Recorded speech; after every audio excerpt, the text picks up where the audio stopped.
오늘도 시장 정리부터 먼저 시작해 보도록 하겠습니다. 자, 여러분 시작 전 구독, 좋아요, 알림 설정 한 번씩 눌러주시면 감사하겠습니다. 국채 금리가 다시 반등했다는 소식이 엇갈리면서 혼조세로 장을 마감하게 되었습니다. 일단 나오는 주요 내용들을 좀 살펴보도록 하자면 지금 JP 모건 체이스나 아니면 CT 아니면 웰스파고 같은 주요 은행들이 실적을 발표했는데 일단 JP 모건 체이스는 물론이거니와 이런 은행들이 예상치를 웃도는 실적을 발표했다라고 확인되고 있습니다.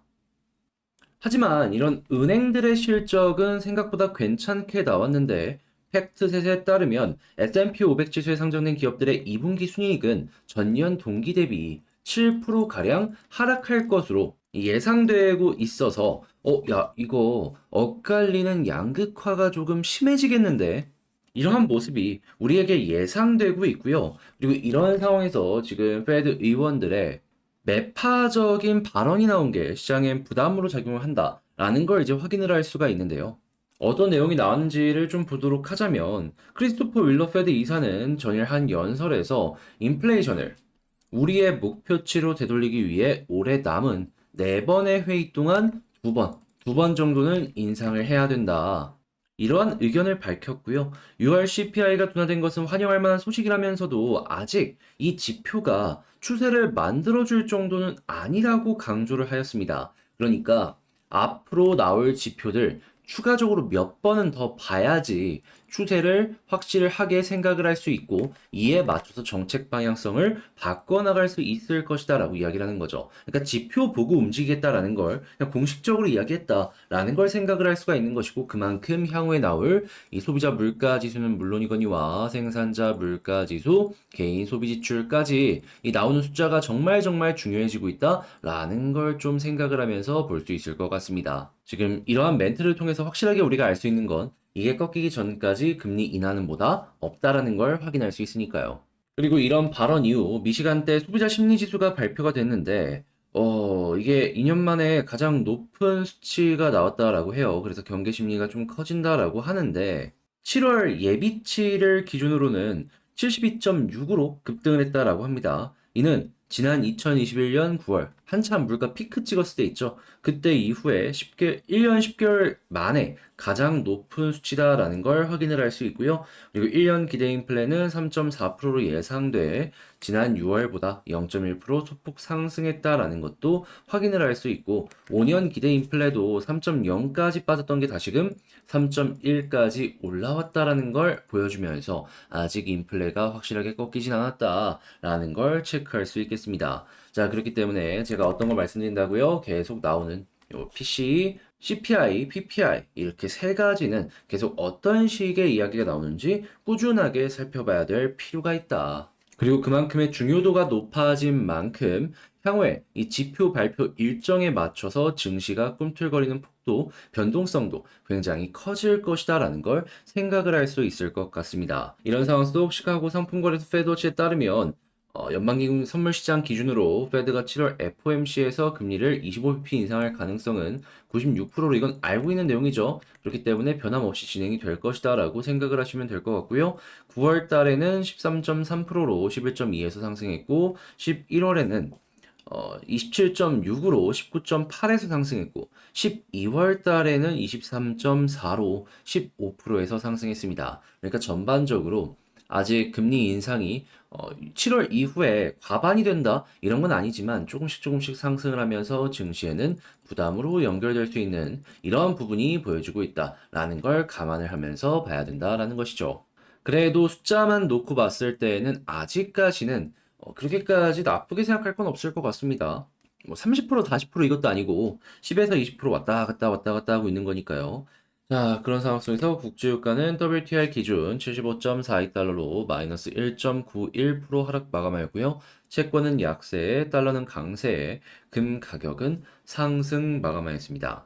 자, 그럼 이외에 그냥 우리가 주목해 볼 만한 뉴스가 뭐가 있는지를 좀 보도록 하자면 제가 그 배터리 얘기하면서 전기차 부품 같은 경우에도 판매가 늘어날 것이다라고 얘기했죠. 예, 파워 인덕터 등등등 지금 전기차 시장에서 부품 쪽에 시장이 커지려고 하니까 이쪽에 투자도 굉장히 많이 들어오려는 모습이 보여주고 있습니다. 자, 그러니까 이런 쪽도 한번 살펴보시면 좋을 것 같고, 그리고 전기차 하면 자율주행 아니겠습니까? 해상도 3배 높은 자율주행차, 이 카메라, 전장, 이런 쪽들도 뭐 MC넥스 같은 기업에서 연내 내놓는다라고 얘기하는데 자연스럽게 카메라 같은 경우에도 다시 한번 주목도가 높아질 가능성이 높겠죠. 그리고 이제 친환경 관련된 이슈는 지금 이 순간에도 계속 올라오고 있습니다. 한국만 하더라도 탄소 포집 관련해가지고 지금 테스트를 진행한다 만다 얘기가 나오고 있는데 거기서 끝나지 않겠죠. 다양한 부분 관련해서도 꾸준하게 투자가 진행이 될 가능성이 높으니까 이런 쪽들 돈이 되겠구나, 수혜를 받겠구나 생각을 하시면서 보시면 좋을 것 같습니다. 자, 그리고 지금 아시아나 쪽에서 파업을 한다라고 얘기가 나오고 있어요. 그러다 보니까 항공대란 현실로 지금 보여지고 있다라고 하는데 지금 여행을 가고 있는 수요나 이런 것들을 보면은 물론 해외 다른 지역들 코로나 그 이후를 생각을 했을 때는 지금 확실히 많이 증가하긴 했습니다. 그런데 대부분이 저렴한 이 일본 쪽이거든요. 그렇다라는 건 일본은 LCC로도 충분하게 해결 가능한데 네. 지금 LCC 등등에서 모세혈관처럼 이쪽의 항공편이 촘촘해지고 있다라고 얘기합니다. 그러면 아시아나가 먹어야 될 이럴 파일을 LCC들이 대부분 가지고 올 수 있기 때문에 이런 부분은 이쪽에 실적으로 연결될 가능성이 높겠구나. 그렇기 때문에 LCC는 원래도 좋았는데 더 좋아질 가능성이 높겠구나 라고 생각을 하시면서 보시는 거 괜찮을 것 같습니다. 자, 이렇게 해서 시장 정리 한번 싹 해봤는데 어떻게 여러분들께 도움이 되었을지 모르겠습니다. 잘 봤다라고 생각을 하신다면 구독, 좋아요, 알림 설정 한 번씩 눌러주시고요. 우리 텔레그램 공부방 여기에서 올려드리고 있으니까 같이 한번 보고 싶다라고 생각을 하시는 분들이 있다면 영상 소개란에 있는 텔레그램 링크를 클릭하시고 입장하시고 들어오시면 되겠습니다. 제가 보는 내용들, 공부하는 내용들 이렇게 올리고 있으니까 여러분들이 공부하시는 데에도 많은 도움 되었으면 좋겠네요. 자, 그러면 개별 종목 한번 시작해 보도록 할게요. 안녕하세요. 반갑습니다. 제가 이번에 가지고 온 종목은 두산 에너빌리티를 가지고 왔습니다. 일단 가격적으로 제가 이전 영상에서 21선 이탈했기 때문에 볼린저 밴드 하단 부분까지 빠질 수 있다라고 말씀을 드리긴 했습니다. 자, 그러다 보니까 오늘의 하락이 뭐 그렇게 새롭거나 그러진 않는데, 근데 이제 개별적으로 좀 마음이 아프시긴 할 거란 말이에요. 그런데 이것도 제가 또 말씀드린 게 있습니다. 이렇게 하락이 나오더라도 뭐다? 61선, 그리고 저는 개인적으로 241선 이탈이 나오지 않는다면 매도할 이유 자체가 보여지지 않는다. 그렇기 때문에 현재 위치는 그저 조금 시간이 조금 걸린다라고 생각을 해야 될 뿐이지 이게 나쁜 악재라거나 그렇게 볼 필요는 없다. 자, 그러면 이를 뒷받침해 줄 수 있는 내용은 뭐가 있고 우리가 여기에서 보면 괜찮을 만한 핵심 내용 어떤 게 있는지 하나씩 살펴보는 시간 가져보도록 하겠습니다. 들어보시고 도움 된다면 구독, 좋아요, 알림 설정 한 번씩 눌러주시면 감사하겠습니다. 자, 일단 가장 먼저 이 나온 뉴스들 하나씩 살펴보도록 하자면요.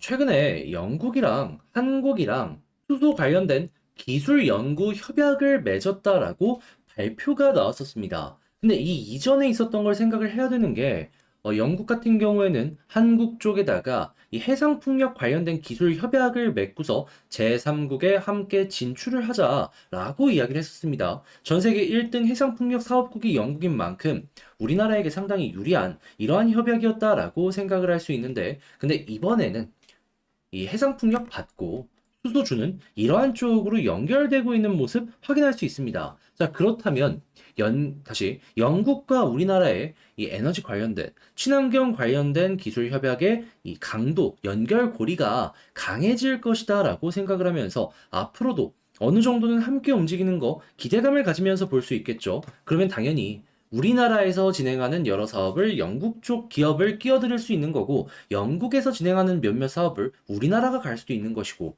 그러면 이런 것들을 통해서 또 하나의 일거리가 생기고 있다. 좀 편안한 마음으로 이 뉴스 보시는 거 괜찮을 것 같습니다. 그리고 솔직한 얘기로 우리나라 수소 쪽의 기술력이 나빴다면 이러한 협약 자체를 체결을 했겠습니까? 외국에서 굉장히 인정을 해준다라고 생각을 하는 것도 상당히 괜찮은 것 같아요. 그리고 수소 쪽에 투자를 많이 한다는 것만으로도 우리가 추가적으로 생각해야 되는 게 뭐가 있을까요? 자연스럽게 요즘에 다수소는 원전이랑 연결되고 있거든요. 그러면 영국 SMR 이야기 많이 나왔었는데, 아, 이쪽 사업 본 궤도를 돌리려고 하는구나. 이런 것도 한번 생각을 해보시면 좋을 것 같고요. 자, 그리고 이렇게 소형이나 아니면 해상 풍력 같은 경우 매우 좋다라는 걸 알고 있는 가운데 이제 대형 원전은 어떠한 모습이 보여지고 있는지 한번 살펴보도록 하자면, 우리가 그동안 지금 기다리고 있던 부분이 올해 하반기에 폴란드에서 좋은 소식 꾸준하게 들려온다라는 거였잖아요. 근데 그 다음으로 기대했던 부분이 체코 지역이었는데 여기서도 덩어리가 엄청나게 컸거든요. 8조 얘기가 나왔으니까. 근데 중국은 이전에 배제가 됐고 이제 그 다음으로 가장 강한 경쟁자가 전 세계에서도 가장 높은 점유율을 가지고 있는 이 로사톰이었는데 러시아 회사거든요. 그러다 보니까 전쟁 그 부분 때문에 어느 정도 배제당하는 이런 모습으로 연결이 되면서 가장 강력한 경쟁자가 체코서 철수가 되는 이런 모습으로 연결되게 되었습니다. 자, 그러면 야, 이거 중국이랑 러시아가 빠져버리게 된다면 남은 건 미국, 그리고 프랑스, 그리고 우리나라 정도로 생각을 할 수 있겠네, 라고 볼 수 있겠죠. 근데 이제 프랑스 같은 경우에는 이전에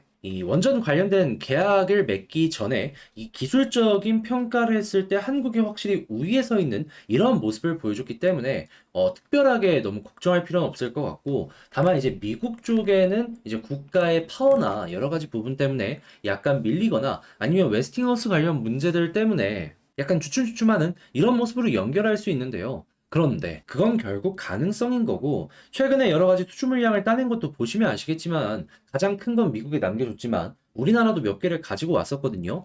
그러면 이번에도 마찬가지로 비슷한 흐름을 만들어가지 않을까 생각해보기 좋을 것 같고, 두산 같은 경우에는 미국에서도 하청을 받고 우리나라에서도 하청을 받는 만큼 뭐 여기가 영업이익률은 한국보다 높진 않겠죠. 그래도 미래 일거리는 몇 년 동안 넘쳐날 것이다 라고 생각을 하시면서 보시는 거 괜찮을 것 같습니다. 개인적으로는 남는 게 많은 한국 쪽에서 계약을 체결하면 좋긴 하겠죠. 하지만 미국이 모든 걸 가지고 간다라고 하더라도 최악은 피할 수 있다라는 거 기대감 가지면서 봐도 괜찮다라는 겁니다. 자, 그래서 대형 원전, 소형 원전, 그리고 해상 풍력까지 쭉 봤는데, 이제 나오는 핵심은 뭡니까? 그냥 좋죠. 나쁘지 않죠.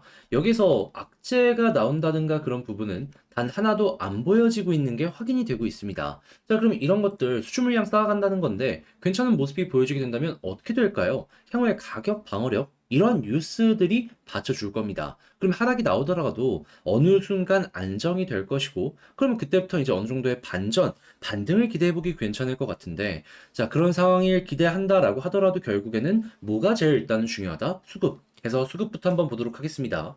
그때 이제 처음 보여지는 건 뭐다? 처음 이 음봉 크게 나왔을 때 어마어마한 외국인의 매도세가 보여지게 되었고요. 기관 역시 던지는 모습을 보여줬고, 오늘 역시 이어가는 모습이 보여지고 있기 때문에 일단 이게 반전으로 연결되기 전까지는 추가 하락에 대한 가능성이 남아있고, 그리고 시간도 조금 더 걸릴 수밖에 없겠구나. 좀 힘들더라도 버텨야 될 것이고요. 그리고 이제 빨간불이 나오기 시작을 한다면 그때부터 빠른 시간 내에 반등할 수 있겠구나 라고 생각을 하시면서 접근을 해보시면 괜찮을 것 같습니다. 자, 그렇기 때문에 수급 외국인 쪽 보는 거 1순위다. 일단 첫 번째 이제 찝어보도록 하고요. 그리고 두 번째 같은 경우는 지지라인을 봐야 되는데, 제가 이전 영상에서 말씀드렸지만 일단 볼린저 밴드 하단까지는 갈 수 있습니다. 그런데 61선 이탈 안 하면 좋긴 하겠죠. 하지만 전 여기를 이탈한다라고 하더라도 이 1년선 241선 여기 이탈이 없다면 굳이 매도를 할 이유가 없다라고 생각을 합니다. 지지라인 아래에 딱 잡혀가지고 받쳐주는 모습이 보여지고 있는데, 수급까지 괜찮아지는 모습이 보여지게 된다면 어떻게 될까요? 빠른 시간 내에 반등하지 않겠습니까? 그래서 저항의 역할을 하는 저항의 역할을 하기도 하는 이 강한 자리, 지지라인으로 아래 깔린다면 편안하게 보셔도 된다. 저는 이걸 좀 말씀드리고 싶은 거예요. 그래서 241선 핵심 지지라인 여길 좀 봐라 라고 말씀드리고요. 그런 다음에 이제 어떤 걸 생각을 해야 되느냐, 이 부분에서도 한번 말씀드렸었는데, 다시 한번 볼린저 하단까지 빠지잖아요. 그런 다음에 이제 21선 돌파하면 상단까지 다시 한번 올라가는 이런 모습 노려보기 괜찮을 것 같고, 그리고 이전에 고점을 돌파한다면 아마도 이런 식으로 수렴 이후에 발산이 나오게 될 겁니다. 그러면 여기부터가 진짜 상승이겠구나 라고 생각을 하면서 보시는 것도 괜찮을 것 같네요. 물론 이렇게 해서 올라간다라고 하더라도 제가 항상 말씀드리는 2만 원의 매물대는 여전할 수밖에 없을 테지만요. 그래도 패턴을 잡고 올리는 거면 이전보다는 버티는 힘이 조금 더 강하지 않을까요? 저는 그렇기 때문에 이번에 만약에 한 번 더 올라가는 모습이 보여지게 된다면 지금 그 순간만큼은 약간 주목을 하면서 봐도 괜찮을 것 같습니다. 자, 그러면 지금 말씀드린 걸 바탕으로 이 두산 에너빌리티 핵심을 하나씩 살펴보도록 하자면요. 일단 나오는 뉴스 자체만으로는 뭐 걱정할 게 없다. 너무 좋은 내용이 꾸준하게 나오고 있기 때문에 이 부분이 유지만 되더라도 가격 방어에 상당히 긍정적인 영향을 주게 될 것이다. 다만 조심을 해야 되는 게 있다면 어떤 게 있다? 웨스팅하우스가 난리치는 거.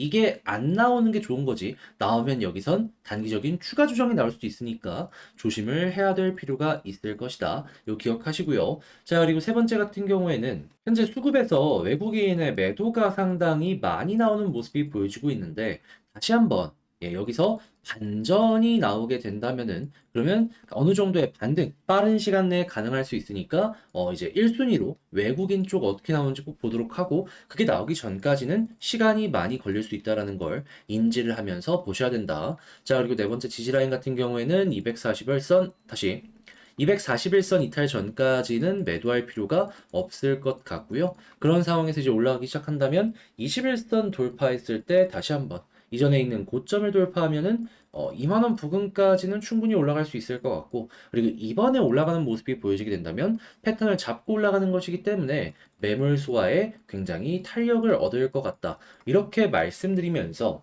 두산 에너빌리티 정리를 마쳐보도록 하겠습니다. 자, 어떻게 여러분들께 도움이 되었으면 하는 바람으로 열심히 준비를 해봤는데 잘 보셨을지 모르겠습니다. 도움이 되었다라고 생각을 하신다면 구독, 좋아요, 알림 설정 한 번씩 부탁을 드리고요. 전 다음에 더 좋은 영상으로 다시 인사드리겠다라고 말씀드리며 이상 주식 정리해드리는 추정남이었습니다. 영상 끝까지 시청해주셔서 감사드리고요. 처지는 월요일이긴 한데 그래도 파이팅 하면서 이번 주 한 주도 잘 보내셨으면 좋겠습니다. 감사합니다.